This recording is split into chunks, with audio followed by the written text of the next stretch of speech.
ইনান আহমেদ আপনি জানতে চেয়েছেন জিহাদ সম্পর্কে বলেন। ভাই ইনান, জিহাদ সম্পর্কে বলবো যে জিহাদ আল্লাহ সুবহানাহু ওয়া তাআলার মহান বিধান। জিহাদকে যদি কেউ অস্বীকার করে, তাচ্ছিল্য করে, জিহাদকে ফরজিয়াতকে, তার বাধ্যবাধকতাকে অস্বীকার করে, বা এটাকে কেউ যদি বর্বর মনে করে, তাহলে সে ইসলাম থেকে খারিজ হয়ে যাবে, কাফের হয়ে যাবে। আর এই জিহাদ, এটার সাথে আবার জেহাদের নামে যদি কোনো কেউ সন্ত্রাস করে, জেহাদের নামে যদি কেউ এমন কোনো কাজ করে যেটাকে জিহাদ বলা যায় না, শরিয়াতের জিহাদের সংজ্ঞায় না পড়ে না, ওলামা একরাম, পৃথিবীর ওলামা একরাম যদি সেটাকে জিহাদ হিসাবে আখ্যায়িত না করেন, এবং না করেন বলতে সেটা যদি ওই গ্রাউন্ড থেকে না করেন, শরিয়তের গ্রাউন্ড থেকে, তাহলে সেক্ষেত্রে সেটাকে জেহাদ না বলে আমরা সন্ত্রাসী বলবো, যদি সেটা প্রকৃত অর্থে সন্ত্রাস হয়। নিরীহ মানুষ হত্যা করা, খুন করা, নিরপরাধ মানুষ খুন করা, এবং আপনার এই টাইপের আরো যত কাজ আছে সেগুলো যদি করা হয়।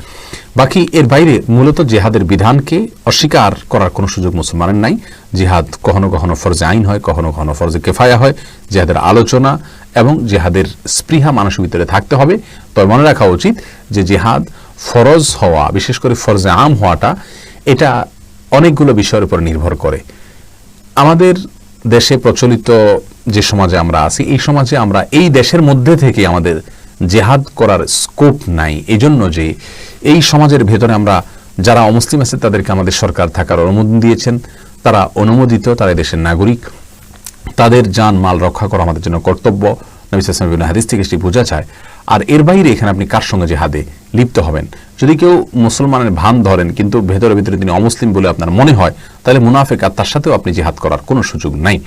আর তাছাড়া ব্যক্তিগতভাবে কোনো মানুষ যদি অন্যায় করে, এমনকি কুফরি করে, আপনি তাকে হত্যা করে ফেললেন, এরকম যদি দায়িত্ব আপনার কাঁধে তুলে নেওয়ার অধিকার আপনাকে আমরা দেই, তাহলে সেক্ষেত্রে সারা দেশেই বিশৃঙ্খলা হবে। যার কারণে ইসলাম কোনো কেউ অপরাধ করলে তাকে বিচারিকভাবে হত্যার বা শাস্তিকে কার্যকর করার, যদি হত্যা করার মতো অপরাধ হয়, মৃত্যুর মতো অপরাধ হয়, তাহলে সেটা না হলে যে শাস্তি সেটা কার্যকর নির্দেশ করে। আমরা নিজেরা আইন হাত তুলে নিতে বলে না। এটা হলো আমাদের দেশের প্রেক্ষাপটের জন্য আমরা বললাম। তবে হ্যাঁ, মৌলিকভাবে জিহাদের ফরজিয়তের বিষয় আমরা বললাম।